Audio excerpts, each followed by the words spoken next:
The information that the Hive community is spreading about the Hive's response to their current hacker problem is wrong. And let me tell you why. In the past few weeks, people have noticed that there have been an unusual amount of hackers on the Hive server. This has sparked a lot of conversations, tweets, and videos about the topic. People have started speculating about moderation and the Hive's anti-cheat and how it's failing to deal with these issues. In this video, I'll be going over why the solution to Hive's hacker problem isn't as simple as you think, and I'll also be debunking a lot of the points that other content creators are making in their tweets and posts. As a quick disclaimer, I do not speak for Hive when it comes to these issues. Although I was a part of the staff team for a long time, and therefore have some info that other people might not, it doesn't mean that this is exactly what Hive believes in. This is just my analysis of why I think people fail to realize that their solutions to the problems aren't as simple as it seems. Also, I will be referencing some other content that was made and debunking some statements from other people. This does not mean that you should go send them hate or that their videos are bad. It's really hard for content creators to make videos about this topic because they do have to make so many assumptions. The first big topic that seems to be a large point in people's videos is that the Hive anti-cheat is not effective. I am not a developer, nor do I understand how anti-cheats exactly work, but I do feel like I'll be able to provide some information about this topic. To clear one thing up right away, the Hive does in fact have an anti-cheat. You might have experienced a false kick once or twice, or seen someone else in a game kicked right in front of you. No anti-cheat is ever going to be 100% effective, but the Hive is working to make it as effective as possible. But this isn't as easy as it sounds. For every update to the anti-cheat, hack client developers are making updates to their hack client, so it's a constant battle to stay on top of one another. The Hive just can't create an anti-cheat and leave it. It's very hard to maintain and requires a lot of work. Therefore, my assumption for why the Hive's hacker problem has escalated in the past week is because there must be an update on one of the hack clients that allows it to bypass the anti-cheat. I am confident that the Hive knows that this is a problem, and I can almost ensure that they're working really hard to fix it. But it's not a simple solution, and it requires a lot of ongoing work. So I think we just need to be patient with Hive as they try their best to fix this as quick as possible. The Hive can't really come out and say what they're doing with the anti-cheat though, or give any updates on it. As soon as they make any knowledge about the anti-cheat public info, that information is also available to the hack client developers, and they'll probably be able to gain advantage from seeing that. So it's really hard for the Hive to comment on what they're doing or what they're working on in regards to the anti-cheat, because it's a very competitive and secretive job to do. Again, I can't really talk about the development of an anti-cheat or what I think would be better because I don't know how they're made and I don't know the first thing about developing. But from what I've heard from Hive and just what I've seen in the community, that's my best guess for what's happening in that regard. Another huge misconception that's coming up a lot is Hive's policy for banning accounts versus people. In general, it is knowledge that the Hive focuses on banning accounts and not the people behind them. One of the main reasons for this is because if Hive banned people and not the accounts themselves, then anybody that was hacking on the server could just claim to be hacked or that somebody else hacked on their account, and Hive would have to unban them. So it places the responsibility of the account security in the owner's hands, as if somebody gets into your account and hacks on the server, that is still technically on you. It's not perfect and never will be, but it's the most logical way for them to approach simple bans like that. I think that because of that policy being so public, people just assume that the Hive never bans people over just accounts. The Hive has taken action against specific people and not only accounts, but this is a little bit more rare, and why they default to saying that they ban accounts and not the people behind them. If you've ever asked a Hive staff member about this policy, it's probably hard for them to explain since it is looked at as such a case-by-case basis, and it's just a huge gray area. They also can't get into specifics because that's staff information, so it just makes it appear like the Hive doesn't really have a policy, but they for sure do.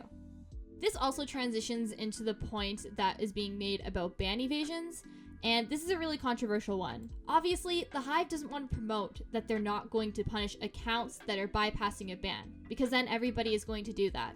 But it seems like that information is very public now due to all the rise in content about this issue. While ban evading is not allowed in all circumstances, you need to think of why the Hive has that policy in place. Do they want to encourage people to ban evade? No, they don't. But Are they going to go through every single account every time they ban somebody and make sure they aren't coming back?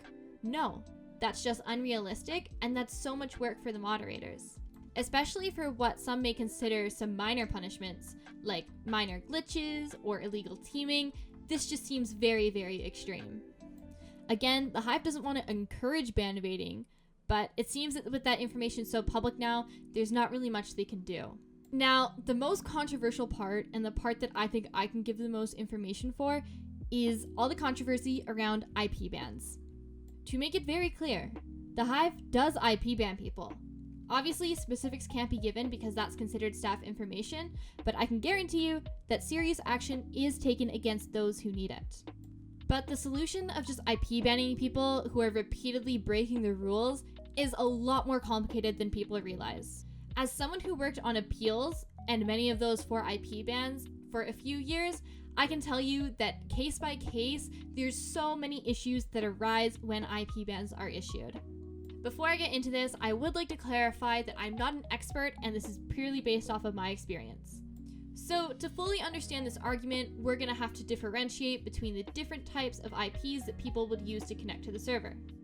A static IP is considered an IP address that never changes, whereas a dynamic IP address is an address that changes over time. There's no set time frame for when IPs change, as it's different for a lot of places.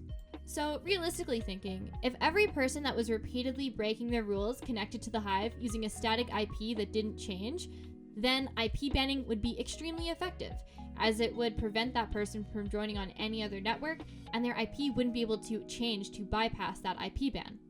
But most IPs in the world are dynamic, meaning that if an IP is banned, the user just needs to wait for it to change in order to connect, and they're no longer going to be IP banned. So IP bans aren't as permanent a solution that a lot of people think they are, because they're very, very easy to get around if you even just have a dynamic IP. One argument that someone may have who's in favor of IP banning these dynamic IPs is that, well, even if they change every few days or every week, that's better than having to go through and ban every account, right? But again, it's not always that simple. Even if somebody is just connecting through their standard IPs and not any VPNs, this can cause major issues for other users. A really good example of this is Austrian IPs, because they change almost daily. But more so than any other country that I've noticed, Austrians' IPs can also get reassigned months later to other people.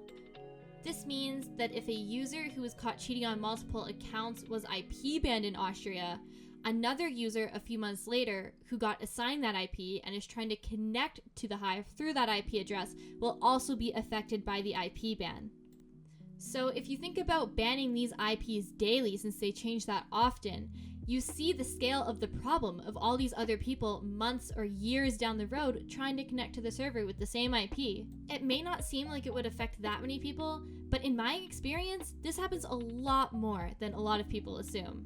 Players on Bedrock also appeal by emailing support, so if they run into an issue like this, it'll be really hard for the support to verify if this person was the person who was cheating, or if they just got caught up in an old IP ban. Another issue with IP banning is that there are many different ways to connect to Hive, and a lot of people who cannot use a regular IP to connect to Hive rely on these services in order to play. But it's really hard for Hive to ban all of these services, because for all the illegitimate traffic that occurs, there's also people that really need them to connect to the server. So if there's a few people who are using it to break the rules, there's probably tens or hundreds of people who are just using it to play normally. So if you're gonna IP ban one of those services with hundreds of accounts on it, it's going to affect a lot of regular players too. This ultimately will just overwhelm support so much because they're gonna have hundreds of emails about why they can't connect to Hive. People who are ban evading serious punishments and that are completely committed to just breaking as many rules as possible are going to find ways to connect to the server no matter what. As soon as they get IP banned, they're just gonna find a new way to get onto the server and continue to break the rules. Please, please, please, if you have an issue with the policies surrounding Hive moderation or Hive approaches it, don't message the moderators. They have little control, obviously, without messaging the managers, about their moderation duties, so it's best not to go to them about it. Also, I feel like people get really caught up in all this and forget that moderators are human and volunteers. They are literally taking time out of their day to help Hive as much as possible, and I know that many of them spend hours upon hours just dealing with reports. I think like additions of the free play system and in-game reporting are really going to help with moderation, so keep an eye out for that. Keep in mind that every ban does require evidence, so if you just report a name and it's not dealt with immediately, please take some time to understand why. This is why attaching evidence in reports is really helpful for moderators, as it makes the process go a lot quicker. But again, please do not take any of the anger out on the moderators themselves, as they are just trying to do their jobs to the best of their ability and have very little control over any of the factors discussed in this video. But if you have any suggestions for ways Hive could approach dealing with hackers, or concerns about anything brought up in this video, please leave it in the comments below. But remember, I'm sure Hive is very aware of all these issues and problems, and that you are not the only one trying to find solutions to it right now. That does it for this video today, guys. Make sure to drop a like and subscribe if you enjoyed, and if you have any concerns, leave it in the comments below. Make sure to check out my Twitch and my Discord server, because I go live on Twitch about 3 times a week, and they're usually super fun streams if you want to come chill. Anyways, guys, have an amazing rest of your day. I'll see y'all next time. Bye-bye.